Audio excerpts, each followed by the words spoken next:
Les pido por favor que se imaginen por un momento que ustedes son un funcionario público del gobierno de la Ciudad de México y que un día, sin deberla ni temerla, se van a encontrar frente a un juez, siendo acusados por sus ex jefes y mandados a la cárcel por un juez por haber asistido a una manifestación. A usted se le encargaba que se infiltrara en las marchas que había en la Ciudad de México.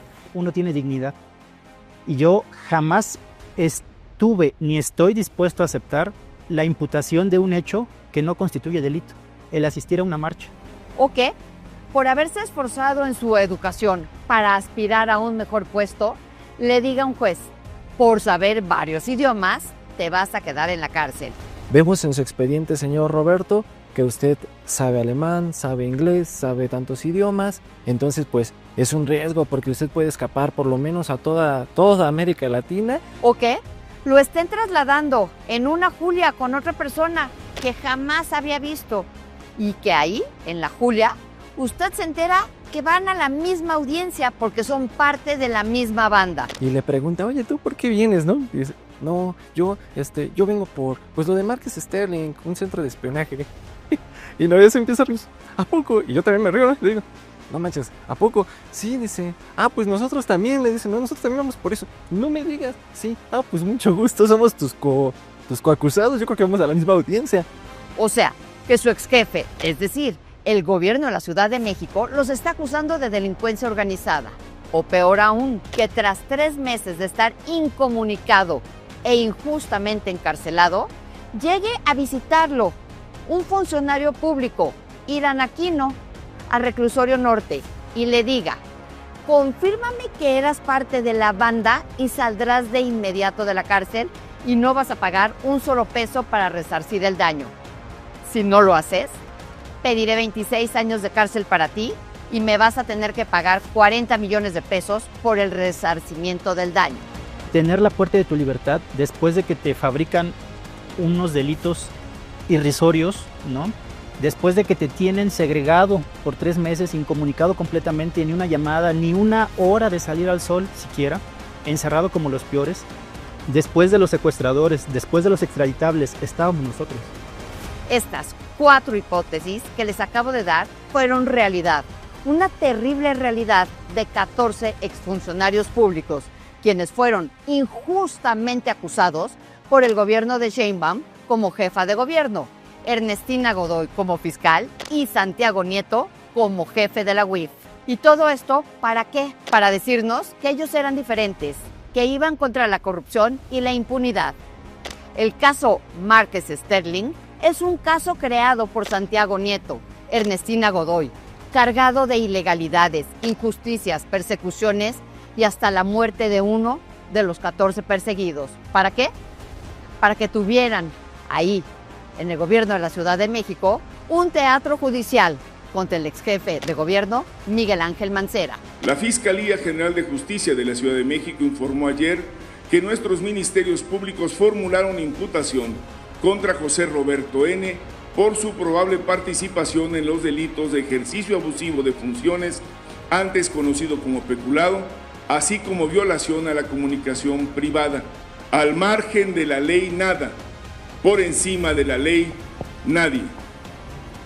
Con el caso Marques Sterling, quedó evidenciada la descarada fabricación de delitos de la Fiscalía de la Ciudad de México de Ernestina Godoy, de la mano, repito, de Santiago Nieto en la UIF, así como la calidad moral y ética de estos 14 trabajadores, seres humanos excepcionales, pues ninguno aceptó, para librar la cárcel o la persecución de la cual fueron víctimas, acusar a Mancera y así salvar el pellejo.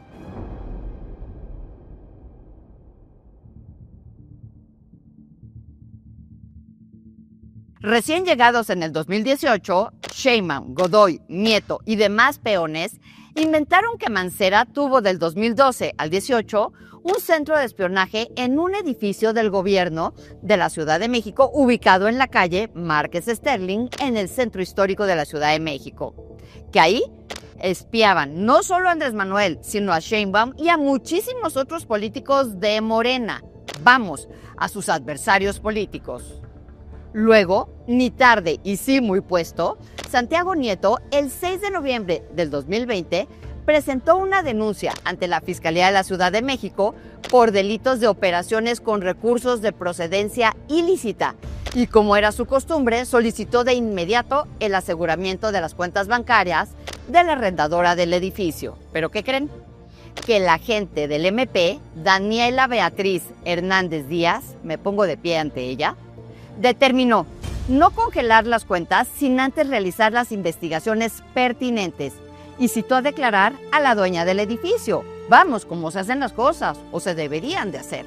Entonces, el abogado de la dueña aclaró, contrario a lo señalado por Nieto, que el edificio no fue arrendado durante el gobierno de la Ciudad de México de Miguel Ángel Mancera, sino que había sido desde el 2010, durante el sexenio de Marcelo Ebrard. Y presentó, escuchen ustedes, toda la documentación, contratos, facturas, acta constitutiva que acredita que los recursos generados por el arrendamiento provienen de fuentes lícitas, o sea, del propio gobierno de la Ciudad de México.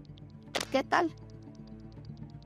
Y tras analizar toda la documentación, esta mujer, Daniela Beatriz, la agente público del Ministerio Público, solicitó el 9 de mayo del 2021 el no ejercicio de la acción penal. Acto seguido, la Fiscalía objetó y dijo hay que hacer más investigaciones. ¿Pero qué creen? Que nuevamente en julio del 2021 se vuelve a proponer el no ejercicio de la acción penal. ¿Pero qué creen? Agárrense. Pues 2 días después, la Fiscalía de Ernestina conmina a la agente del MP a encuadrar los hechos señalados por Nieto en otros delitos como peculado, violación de las comunicaciones privadas y delitos electorales o fraude. Y no solo eso, sino que de forma intimidatoria la Fiscalía comenzó a investigar y acosar a esta mujer, a la Ministerio Público, así de rudos. Y ante la negativa de esta mujer para ceder a las presiones, para fabricar delitos sin sustento ni datos de prueba mínimos, la Fiscalía le ordenó abandonar el tema y se lo dieron a un agente del MP de nombre Irán Aquino Solís. Este agente, Irán Aquino, presto y veloz, rearmó la carpeta de investigación y presentó como dato de prueba la declaración de un testigo anónimo. Y acto seguido se giraron las 14 órdenes de aprehensión. Para mantener a la ciudadanía al tanto de las investigaciones sobre una operación de espionaje posiblemente financiada con recursos públicos y ejecutada por funcionarias de la anterior administración capitalina, les informo. La madrugada de este viernes, personal de la Fiscalía de Investigación de Delitos Cometidos por Servidores Públicos dio cumplimiento a 2 órdenes de cateo y durante la ejecución de una de ellas aprehendió a Jesús Noé N., quien contaba con una orden de aprehensión por su probable participación en los delitos de violación de la comunicación privada y peculado. En junio del 2022 detuvieron a varios funcionarios públicos inocentes. Primero a Roberto Uribe y a Noé Torres. Luego fue Nicolás Pineda. Y 7 meses después, o sea, ya para enero del 2023, a Caballero y Arturo Zavala, que en paz descanse. Y finalmente a Fragoso, quienes fueron vinculados a proceso por los delitos de cohecho, violación de las comunicaciones privadas y asociación delictuosa. Les impusieron por esto prisión preventiva justificada. Y no se están confundiendo ni entendieron mal. El Ministerio Público, Irán Aquino Solís, le dieron la consigna de armar una carpeta de investigación a como diera lugar para presentar el caso Márquez Sterling con fines mediáticos y encaminados a desprestigiar a Mancera, y él se puso. De hecho, el 20 de julio de 2021, al ser cuestionada sobre su postura por el espionaje del programa Pegasus, la jefa de gobierno reveló que ella había sido espiada durante el gobierno de Mancera. Pero este caso de espionaje de los teléfonos para poder conocer lo que hacíamos, dónde nos movíamos, etcétera, etcétera, que es totalmente ilegal y que además pues corresponde a un régimen autoritario. Y pues sí, creo que hasta Martí también estaba ahí, muchos. Martí era en su momento presidente nacional de Morena, después de la ciudad, y muchos estábamos espiados desde hace mucho tiempo. ¿Habrá una investigación en contra de la administración pasada por estas prácticas, doctora? Creo que sí hay una investigación. A ver, vamos a preguntarle a la fiscal. Cuando llegamos supimos de un edificio, si ustedes se acuerdan, Sterling creo que se llamaba, donde había equipos de espionaje también a la oposición. Ya no se encontraron muchas cosas, pero se inició una carpeta de investigación entonces. ¿Cómo vieron? Y váyanse por favor por un doble. Pues con cada detenido, al cumplir un mes de estar en la cárcel en aislamiento, Irán Aquino o alguien de la Fiscalía de la Ciudad de México ingresó de forma ilegal y clandestina al reclusorio norte. ¿Para qué? Para ofrecerles dejarlos libres, un criterio de oportunidad, a cambio de firmar declaraciones, testificando que había un centro de espionaje al mando de Mancera. ¿Y saben qué? Ninguno de los 14 acusados aceptó acusar con pruebas falsas a otros, a pesar de que la Fiscalía de Ernestina Godoy buscaba imponerles al menos 20 años de cárcel a cada uno y una reparación del daño de 40 millones de pesos por imputado. O sea, la carpeta de investigación fabricada por Santiago Nieto los mantuvo presos por años, sin más pruebas que unas notas periodísticas y la declaración de un testigo anónimo que metió Irán Aquino a la carpeta que Ernestina le dijo que hiciera.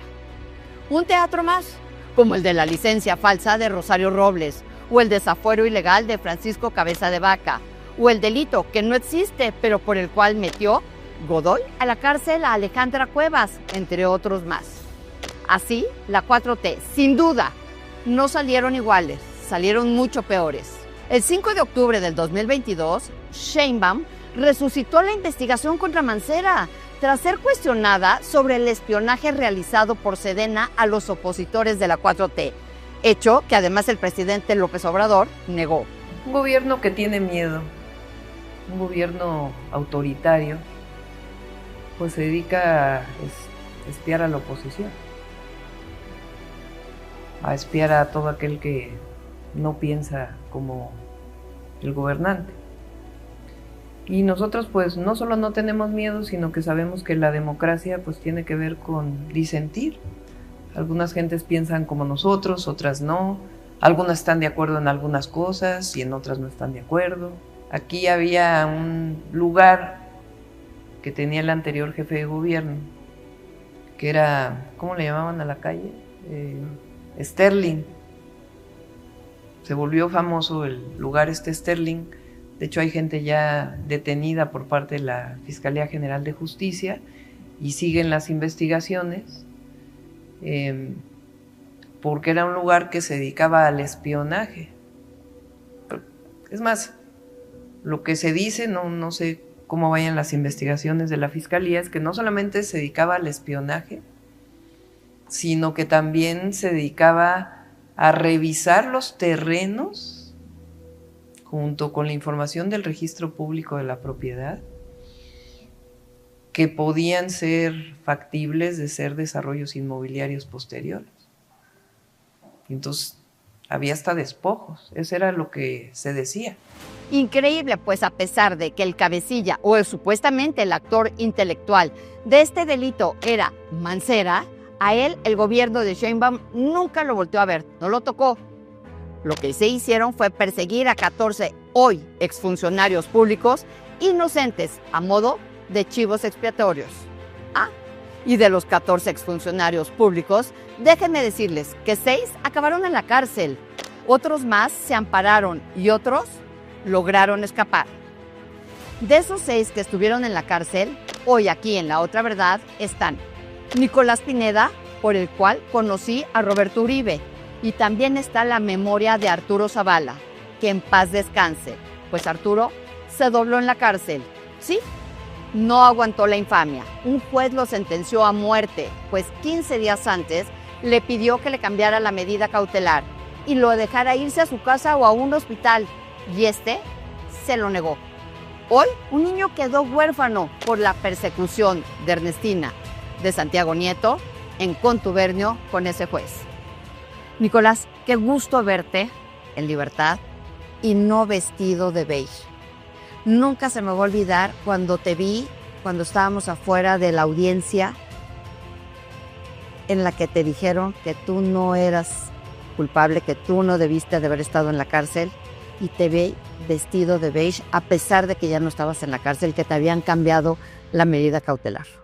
La impotencia que sentí en ese momento, todavía la sigo sintiendo, pero ya estoy mucho más tranquilo con mi conciencia, con cómo se han resuelto las cosas al favor de todos nosotros, y sobre todo porque yo ya no tengo por qué estar cargando con culpas que me estaban inventando. Prácticamente esta fabricación del caso completa, pues sí fue en su momento dolorosa, difícil de digerir, sobre todo por el daño que causó no tanto a mí, sino a los familiares, a los amigos y a todas las personas que se involucraron, y que incluso culminaron con el triste fallecimiento de una persona a causa precisamente de esta fabricación de carpetas. Tú en un juzgado escuchaste: usted sabe idioma, señor, está muy bien preparado, mejor lo voy a meter, ¿no?, en prisión. Es correcto. Ahorita me hiciste recordar el momento exacto y yo tampoco lo podía creer. Efectivamente, a mí se me decretó prisión y se me dijo que no podía de ninguna manera llevar el proceso por fuera, más allá de que no había ningún elemento sobre algún posible delito que perseguir. Lo justificaron argumentando: vemos en su expediente, señor Roberto, que usted sabe alemán, sabe inglés, sabe tantos idiomas, entonces pues es un riesgo porque usted puede escapar por lo menos a toda América Latina y a partes de Europa, y ya no digamos más. Ellos criminalizaron el conocimiento, criminalizaron el tener funcionarios capacitados en el gobierno. Y repito, no están confundidos. Es verídico. El gobierno de la Ciudad de México armó el caso del Márquez Sterling para desprestigiar e irse contra el gobierno de Mancera, a partir de una denuncia inicial hecha por Santiago Nieto como director de la UIF. Y aquí en el estudio está también el fiscal de Hierro, quien lleva la defensa de Nico y Roberto, entre otras víctimas de Santiago Nieto. ¿Cómo se politiza? ¿Cómo se inventa? ¿Cómo, utilizando la fuerza del Estado, se trata de imputar a gente inocente para, a su vez, ellos culpar a funcionarios públicos? En este caso es evidente que Santiago Nieto, desde noviembre del 2020, presentó una denuncia a donde él, en su mente cochambrosa, porque así es, inventa que existía una organización para espiar a funcionarios públicos, fundamentalmente los de Morena, ¿no? Y empieza el calvario. ¿Qué pasa? Se va acreditando que no son responsables. Por fin se logra que algunos salgan con brazalete, ¿sí? Y entonces es cuando me ven a mí y yo presento 3 denuncias en la Fiscalía General de la República en contra de Santiago Nieto. Pero lo más increíble, Lourdes, estas denuncias 2 se presentaron en diciembre del 2023 y la tercera se presentó en febrero del 2024. No es que yo quiera golpear a la Fiscalía General de la República. No puedo golpear de donde yo nací. Pero sí tengo que denunciar que hasta el momento no nos han dado ni siquiera número de carpeta ni qué ministerio público la tiene. ¿Cuánto tiempo? Del 23 a la fecha. Y por sus mentiras, las de Santiago Nieto, a los 14 funcionarios públicos los acusaron primero de intervención de las comunicaciones privadas. Pero como no presentaron a ninguna víctima, sí, nadie fue a testificar. A mí me estuvieron interviniendo en mi celular. ¿Qué creen?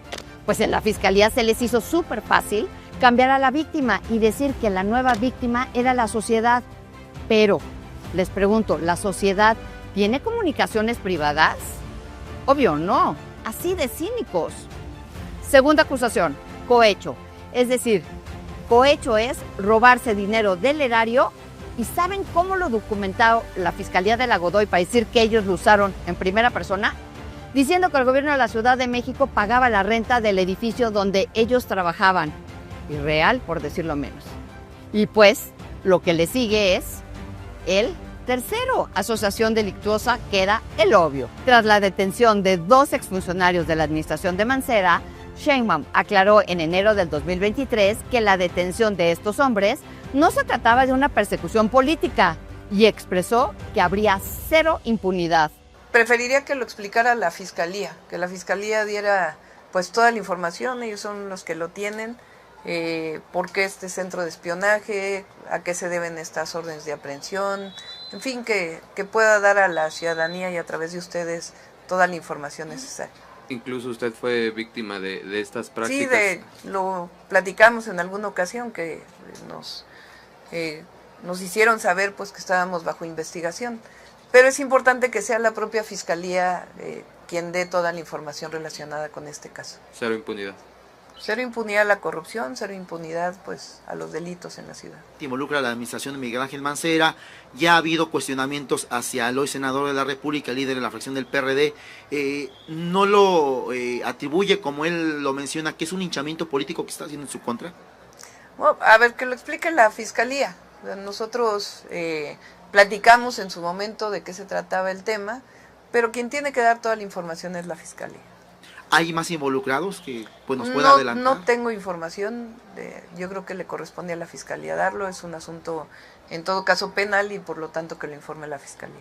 Nicolás Pineda fue el primero en lograr el cambio de medida cautelar en septiembre del 2022 y también fue el primero en ser declarado inocente en enero del 2023.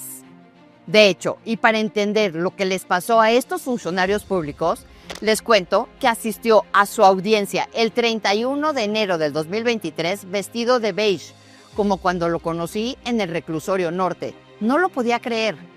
Entonces el juez ordena al director del reclusorio que me saquen. Y mi sorpresa es que pasa 1 hora, 2 horas, 4 horas, 8 horas, llega la noche, me regresan a la celda. No me sacan. Al otro día teníamos esa audiencia y me vuelven a llevar, esposado, junto con los demás imputados, preso. Y el juez dice, ¿qué sucede? ¿Por qué sigue usted con la misma ropa? ¿No se pudo cambiar? ¿O qué pasa? Señor, yo no he salido del reclusorio. Seguramente le pusieron otra orden de aprehensión y por eso lo volvieron a meter. Señor, yo no salí del reclusorio, no he salido del reclusorio. El juez se molestó porque su orden pues no se siguió. Y entonces pasé un día más pues privado ilegalmente de mi libertad. Nico, acompañado de su padre y un amigo, desmanteló una a una las acusaciones de la Fiscalía, sin que le temblara la voz y con la dignidad que te da saber y tener la verdad. Nicolás Pineda, ingeniero en informática, se le encargaba infiltrarse en las marchas de la Ciudad de México para brindar información de las marchas. Eso no es delito de comunicaciones privadas, de hecho ni de peculado. Es materia del amparo también, y por eso estamos próximos a tener una nueva audiencia de vinculación, porque no hay elementos de que ese hecho que me imputan sea constitutivo de un delito. Para la lógica jurídica, por supuesto, para quien me acusa, el gobierno de la Ciudad de México, en aquel momento encabezado por Claudia Sheinbaum, está acusando a un ciudadano mexicano y lo mantiene preso desde hace 455 días por el hecho de asistir a marchas. Así lo dice la acusación.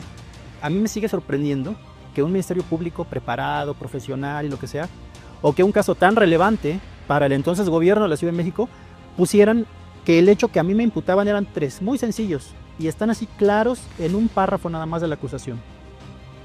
Era ingeniero en informática. Y no eres. Yo no soy ingeniero en informática, nunca he sido ingeniero en informática. Fue ex policía de investigación. Tampoco lo es. Jamás he sido policía, nunca sería policía. Nunca he trabajado en ninguna instancia de procuración de justicia. Y el tercero, asistía a las marchas que había en la Ciudad de México. Y un pilón, fue detenido en varias ocasiones. Eso es todo. ¿Y si había sido detenido en varias ocasiones? Eso se lo preguntamos. Le dije nosotros, a ver, queremos saber, para yo poderme defender, en esa primera instancia uno dice, bueno, ¿quieres defenderte? Dime a qué marcha fui, para saber si estuve presente en la ciudad, en dónde fue, ni siquiera sabíamos si fue en la Ciudad de México, fue en la marcha de los del CENTE en el aeropuerto, a lo mejor causé destrozos, ¿qué hice en la marcha? Quemé el árbol de Navidad, no sé qué pasó, en qué marcha, cuándo, cómo. Se le preguntó directamente, mi defensor le dijo, diga una circunstancia mínima de modo, tiempo, lugar, para que el señor se pueda defender. No las tenemos acreditadas. Bueno, dice usted que lo detuvieron no una, en varias ocasiones. Yo le pregunté directamente también al Ministerio Público, dígame una sola detención. Pues yo no recuerdo haber sido detenido en mi vida. En una audiencia, Nico le pidió al juez Héctor Fernando Rojas Pacheco denunciar formalmente a los fiscales, a Irán Aquino y a todos los demás, por la fabricación de pruebas que dejó al descubierto la desvergüenza con la que se manejó la justicia del caso Márquez Sterling. Yo no soy abogado, pero entiendo que el hecho de asistir, o pongámosle el sinónimo que guste, asistir, infiltrarse, participar, documentar, marchar en una manifestación, no actualiza el delito de peculado que habla de desvío de fondos públicos, mucho menos el de violación de comunicaciones privadas entre particulares. De hecho, no actualiza ningún delito del Código Penal de la Ciudad de México. El hecho de asistir a marchas, que es el hecho que se me imputa. El juez, que no dejaba de abrir los ojos, y Aquino de quererse meter debajo del escritorio, le dijo: usted está haciendo acusaciones muy graves.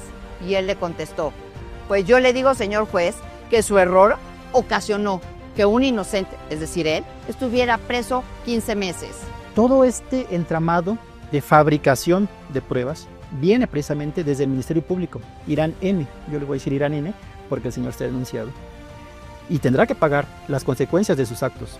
Ahora, actualmente reciente, dice él, no, pues ya mandé la carpeta archivo, nos dice.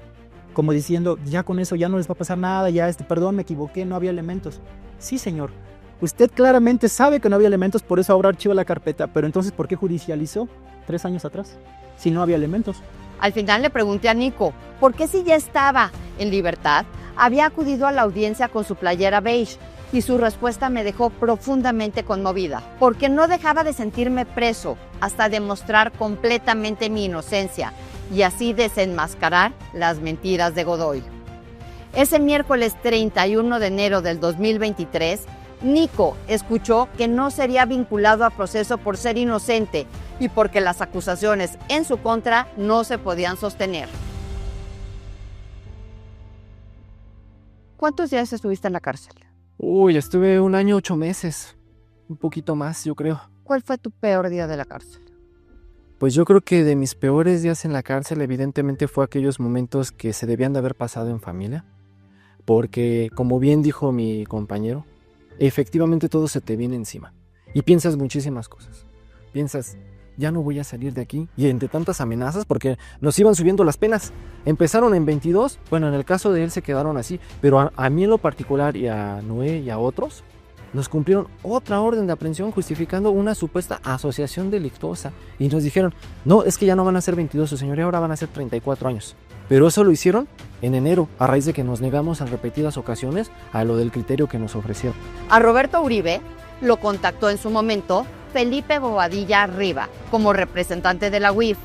Y lo que ustedes escucharán van a decir que es inventado, pero todo está documentado. La reunión fue el 2 de agosto del 2021, aproximadamente a las 5:30 de la tarde, en un café que se llamaba Que Pedro Pablo, en la Roma Norte. Con una actitud nefasta, me dice Roberto, y sin verlo a los ojos, le dijo que la UIF estaba investigando hechos sucedidos en el edificio de Márquez Sterling. Y acto seguido le dijo, te vamos a dar la oportunidad de sacarte de la carpeta. Sí, de la carpeta de investigación. Necesitamos que nos digas nombres de personas y que nos digas qué es lo que hacían en ese edificio y que nos comentes cómo es que hacían tales cosas en contra de personajes diversos de la política. Roberto, sin poderlo creer, le contestó, no sé de qué me estás hablando, ni siquiera sé de ese edificio.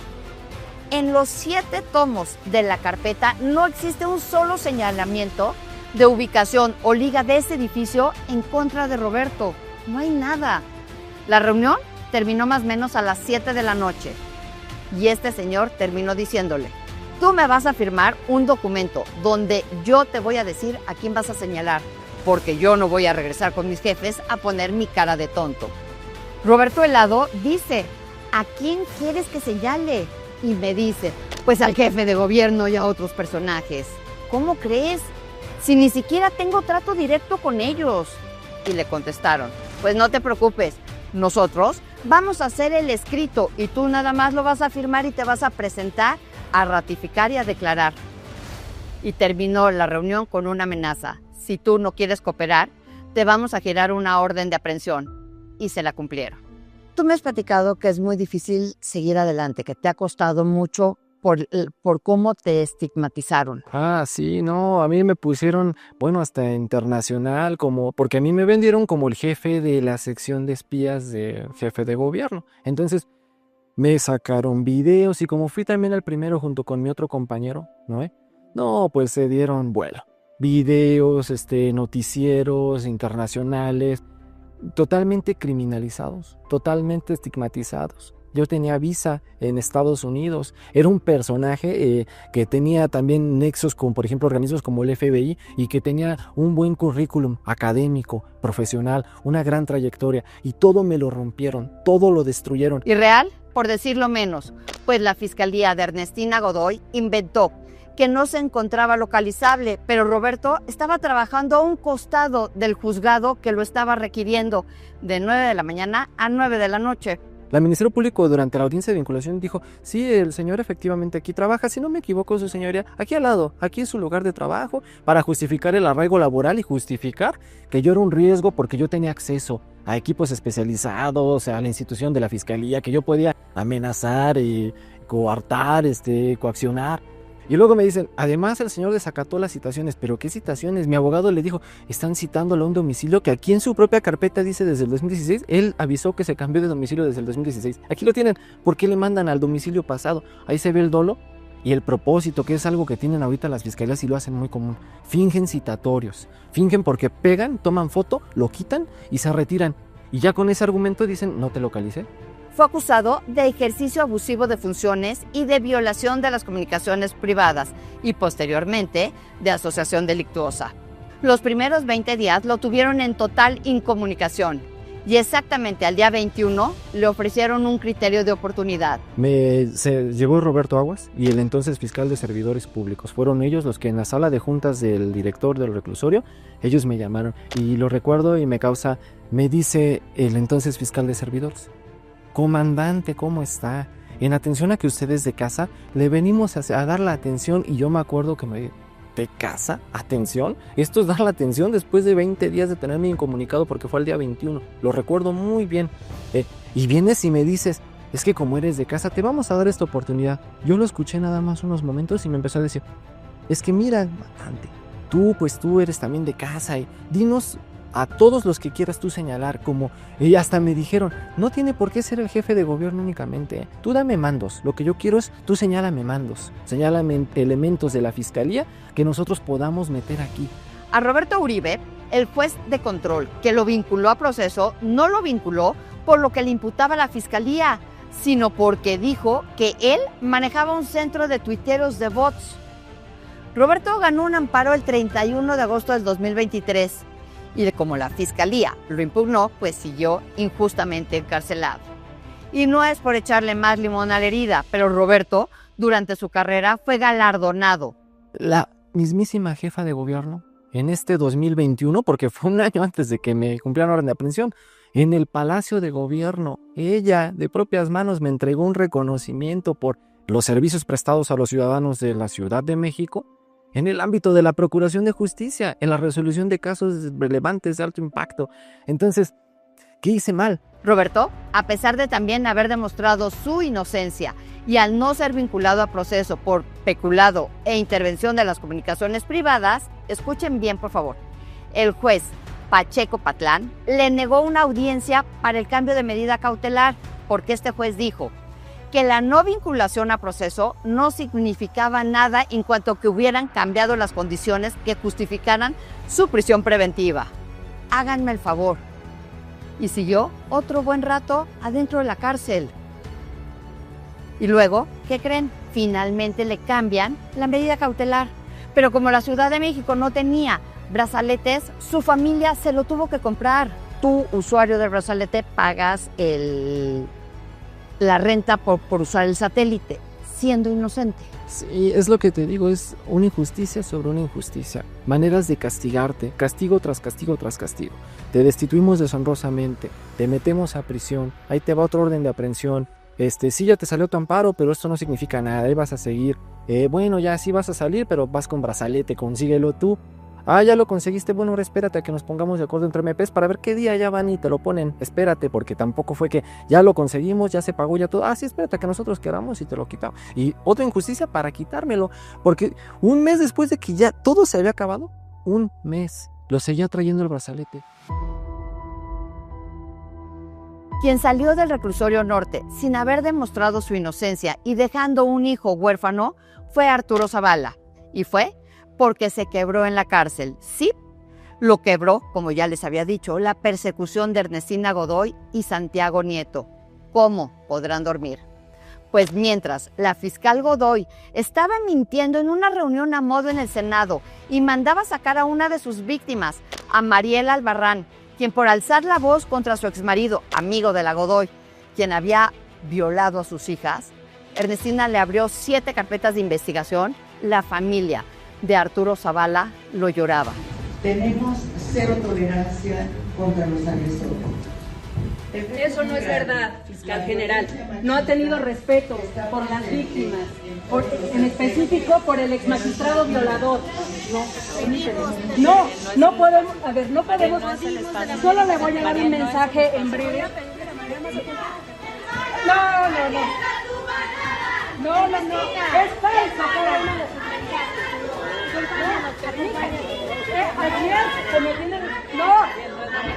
No se preocupe, aquí arriba vamos a dar los verdaderos datos.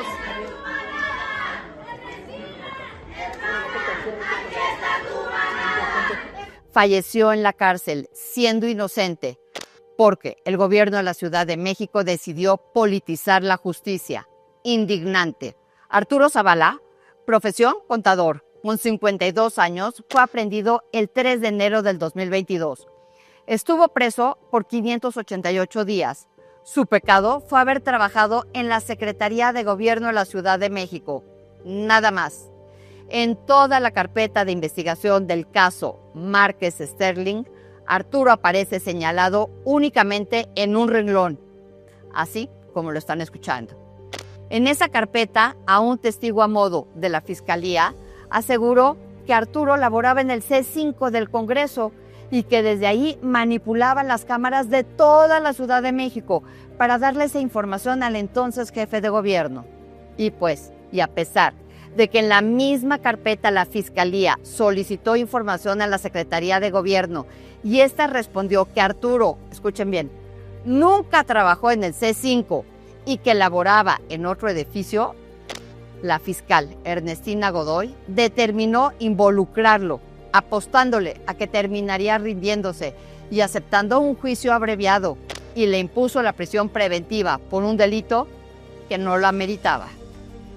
15 días antes de su muerte, la defensa de Arturo solicitó un cambio de medida cautelar debido a que su salud se estaba agravando. El juez, Enrique Garrido García, le negó el cambio de medida, sin tocarse el corazón. Solo no le permitió la prisión domiciliaria, sino que fuera trasladado a un hospital, a pesar de que el mismo Arturo tomó en una audiencia la palabra y le suplicó que necesitaba recibir atención médica. El estar en estas condiciones, pues me ha mermado físicamente. El mal que tengo en los intestinos ya es de 2 semanas y media, aunado con la situación de ciática, pero el mayor problema es que me ha mermado en un 30% el volumen muscular, que es bastante preocupante, y que realmente no he recibido el trato médico necesario estando aquí. Tengo un hijo de 12 años, el cual depende de mí y pues no le puedo faltar, ¿no?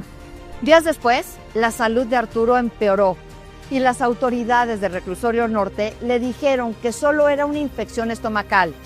Y cuando su abogado solicitó visitarlo, le negaron la entrada y jamás le avisaron a sus familiares que lo habían internado en un centro de salud del penal.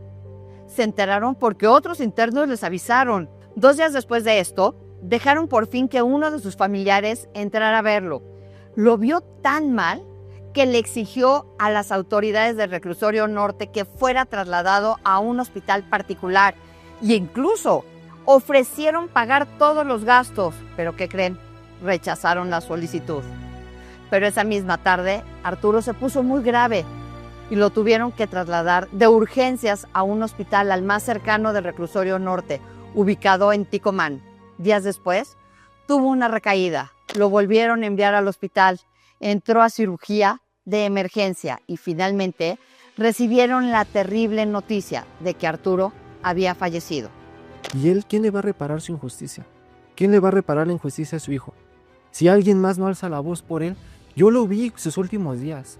Yo lo vi cuando en las últimas audiencias le traté de dar ánimos. Me acuerdo una vez que salió nuestro amparo, eso fue el 31 de agosto. Salió a favor mi amparo y le compartí el amparo y le dije, vamos para afuera. Ya no podía caminar bien, lo llevaba cargando Gustavo, se lo echó a los hombros porque hay un pasillo larguísimo. Son unos túneles subterráneos por donde te llevan a las cámaras de las audiencias. Y está largo. Y lejos de que, oye, al menos una sillita por humanidad, no, lo llevó un tramo cargando Gustavo, otro tramo entre hombros, entre Jorge, Gustavo, a veces yo también, a veces Noé. Y así lo llevamos. Y ya no podía, ya no comía. Yo me acuerdo cuando Gustavo le trataba de pasar ya en sus últimos días gelatina, ya no retenía nada. Y se atreven los médicos a decir que fue culpa de él porque él fue el que se dejó fallecer. ¿Cómo? Por cierto, tengo en mis manos, al igual que otras personas claves, el documento Memoria Gráfica de Fotografías del supuesto operativo del Marqués Sterling, en el cual es evidente la manipulación de los discos duros, de las supuestas pruebas en contra de los 14 perseguidos, de que hubo un mal aseguramiento de las pruebas, con decirles que los propios peritos de la Fiscalía no quisieron participar, pues saben que las pruebas estuvieron manipuladas.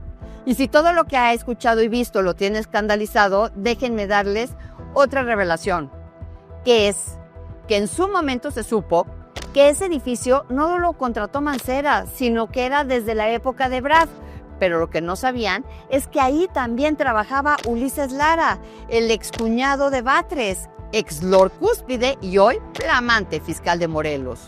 Si atendemos a la hipótesis del señor Irán Aquino, donde dice que esa área se creó exprofeso para brindar información de espionaje al jefe de gobierno, pues el jefe de gobierno en ese momento, y como lo dicen las notas periodísticas, era Marcelo Ebrard Casaubon. Si el señor Irán Aquino tiene la solidez de su teoría, yo me pregunto por qué nunca apareció como imputado Marcelo Ebrard o las personas que elaboraban en esa agencia creada exprofeso desde 2010. Pero insisten en que se creó exprofeso esa área como centro de espionaje para el jefe de gobierno en turno. Uno de los coordinadores de esa área que sucedió a Gustavo Caballero es el señor Ulises Lara López. Consta en información pública. Luego entonces, lo digo de otras palabras para que no haya dudas. El señor Irán Aquino Solís, agente del Ministerio Público adscrito a la Fiscalía de Investigación para Delitos Cometidos por Servidores Públicos, realizó una ardua investigación y tiene una hipótesis en donde indica que se creó una área de espionaje en el sexenio de Marcelo Ebrard y que el señor Ulises Lara era espía de la jefa de gobierno Claudia Sheinbaum. Esa es la hipótesis que él pone en la carpeta de investigación y de la cual, por supuesto, yo no comparto. El caso Marqués Sterling muestra la miseria humana cuando se politiza la justicia. Los fiscales María Luisa Gadar, Roberto Aguas Becerra, Irán Aquino Solís, Tania Valesca, Yedemir Cervantes y Ángel Campos manipularon y fabricaron datos para incriminarlos, a pesar de que las audiencias quedaron grabadas con audio y video. Y fue la 4T, en los tiempos de López Obrador y de Sheinbaum, quienes acabaron con el Poder Judicial Federal por sus venganzas. ¿En serio? ¿Con qué cara? Si Godoy es hoy su consejera jurídica y a Nieto, aunque debilitado, lo tienen trabajando en el INPI. Pero ¿qué tal dicen que la elección del Poder Judicial Federal fue todo un éxito? ¡Qué poca vergüenza tienen estos cuatroteros! politizar la justicia no solo es muy peligroso, es un acto que viste de cuerpo completo a los que lo hacen, sí, retratando su miseria humana. Y las carpetas de investigación contra los fiscales María Luisa Gadar, Roberto Aguas Becerra, Irán Aquino Solís, Tania Valesca, Yedemir Cervantes y Ángel Campos, que fabricaron pruebas, sabe. Y las carpetas contra Godoy y Nieto por haber fabricado un teatro judicial, sabe. Y las del exvocero, que se la pasó diciendo mentiras sobre funcionarios inocentes, sabe. Ernestina Godoy lo probó y documentó el New York Times. Ella sí espiaba a los que consideraba opositores del régimen y hoy es consejera jurídica de la presidencia. Y los 14 a los que persiguió diciendo que ellos espiaban sin presentar una sola prueba o víctima, sin justicia, y uno de ellos está 3 metros bajo tierra. Los carniceros de hoy serán las reses del mañana y nada es para siempre.